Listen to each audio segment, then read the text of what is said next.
Hi guys, welcome back to Nesta Director said Lower the Beauty World of Bill Condon Scandal. I'm about to Nesta Director said what directors today we're talking about Bill Condon. Before I do that, do like, comment, subscribe, catch my I'm gonna get his movies. So I'm gonna go into his movies. So in 1987 we had Sister Sister, which was a American Southern Gothic psychological horror film. Um, Directed and co-written by Bill Condon in his directorial debut. It stars Eric Stoltz, Jennifer Jason Leigh, Judith Ivey, and Dennis Lipscomb. It made $743,000, a $4 million budget. I've not seen this movie. I don't know if it's good or not. Then in 1991, we had Murder One on One, which was a mystery thriller television film, and it stars Pierce Brosnan, Dae Young, and Anthony Corone. And so yeah. Then also in 1971, we had Dead in the Water, which was a black comedy crime television film. It's based on a 1958 novel, Web of Murder by author Harry Whittington. And it starred Brian Brown, Terry Hatcher, and Dis Salvo, Seymour Cassell, Pruitt Taylor, Vince, Ann Thompson, Ron Carapatos, Daniel Rachel, and Veronica Cartwright. And then in 1993 we had Deadly Relations, which was a television film, and it's based on the true crime book Deadly Relations, a true story of murder in a suburban family by Carol Donahue and Shirley Hall. And it starred Robert Urich, Shelley Farrah Barris, and Gwyneth Paltrow. And so in 1995 we had Candyman Farewell to the Flesh, which was a supernatural horror film, and is a sequel to the 1992 film Candyman, which was an adaptation of Clive Baker's short story The Forbidden. And so Tony Todd, Kelly Rowan, Timothy Hart, and Veronica Cartwright. It made $13.9 million. Unlike his predecessor, the film received negative reviews from critics. It was followed by a third film, Candyman 3: Day of the Dead, which was released in 1999, and a fourth film, Candyman, a direct sequel to the 1992 film, which was released in 2021. Those movies were directed by Bill Condon. Yeah, this movie's not good. The original one is better. And also in 1995, we had The Man Who Wouldn't Die. It was an action mystery film, and it starred Roger Moore, Nancy Allen, Malcolm McDonald, and Erica McCormack.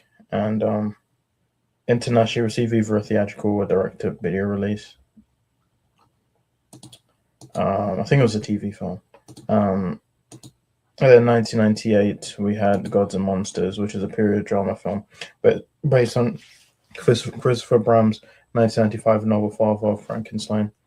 Starred Ian McKellen, Brendan Fraser, Lynn Redgrave, and Lolita Davidovich. It made $6.5 million on $10 million budget. Despite receiving positive reviews, the film was a box office failure. It was later adapted as a play of the same name, which premiered in London at Southwark Playhouse in February 2015. Then in 2004, we had Kinsey, which is a biographical drama film. It describes the life of Alfred Charles Kinsey, a pioneer in the area of sexology. His 1948 publication, Sexual Behavior in the Human Male, the first one of Kinsey reports, was one of the first recorded works that tried to scientifically address and investigate sexual behaviors in humans. And it's on Liam Neeson, Laura Linney, Chris O'Donnell, Peter Sarsgaard, Timothy Hutton, John Lithgow, Tim Curry, Oliver Platt, and Dylan Baker. It made $16.9 million, $11 million budget. And so yeah. Then in 2006 we had Dreamgirls, which was a musical drama film adapted from the 1981 Broadway musical, and by Henry Krieger and Tom Iden. It starred Jamie Foxx, Beyonce Knowles, Eddie Murphy, Danny Glover, Anika Noni Rose, Keith Robinson and Jennifer Hudson. I mean, 155.4 million and 75 to 80 million dollar budget. And the film received positive reviews from critics, who particularly praised Condon's direction of soundtrack and track costume and production design, and performance of the cast, in particular Hudson and Murphy. And Dreamgirls is one of the most expensive films to feature a predominant African American starring cast in American film history. And it won Best Supporting Actress for Hudson and Best Sound Mixing. Won an Academy Award.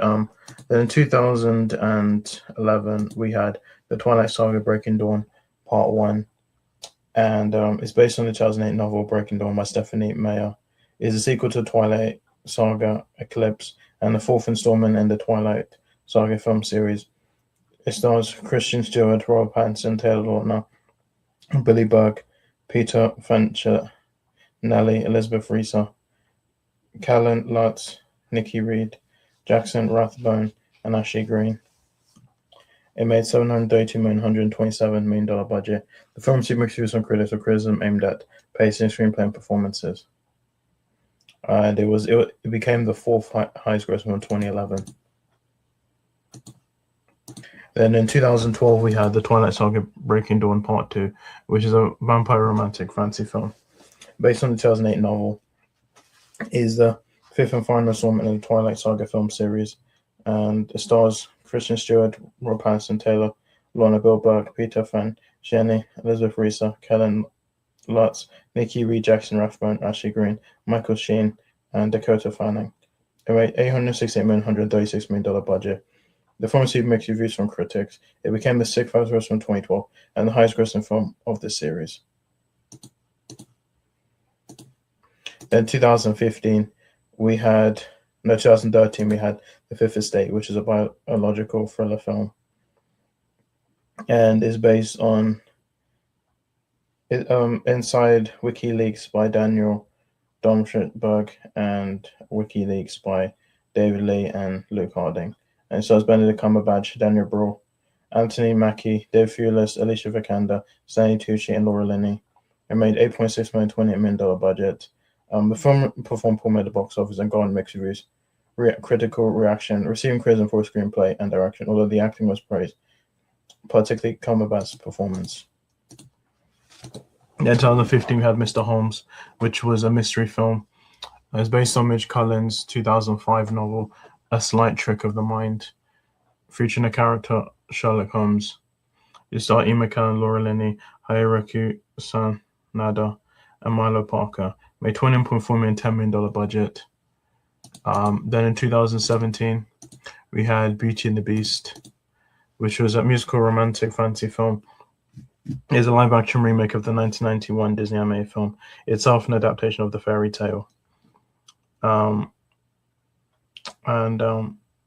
It stars Emma Watson, Dan Stevens, Luke Evans, Kevin Kline, Josh Gad, Ewan McGregor, Stanley Tucci, Andra McDonald, Guju Mabaro, Ian McKellen, and Emma Thompson. It made $1.266 billion on $255 million budget. The film received generally positive reviews from critics who praised its cast and visual detail. It became the second highest grossing film in 2017 and the 10th highest grossing film of all time.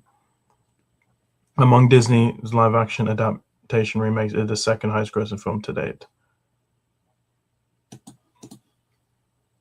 Actually, I like this film. They were going to do a Gaston, I think, prequel. I think they're doing it. They were gonna, but yeah, they were gonna do.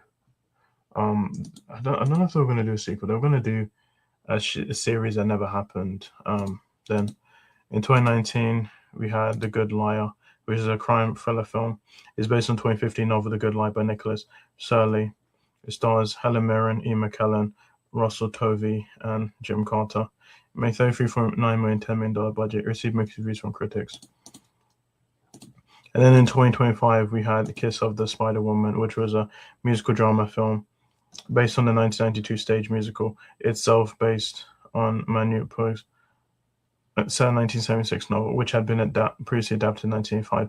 It stars Diego Luna, Tona Tiof, and Jennifer Lopez. It made $2 million and $30 million budget. It received positive reviews from critics. It was a box office bomb.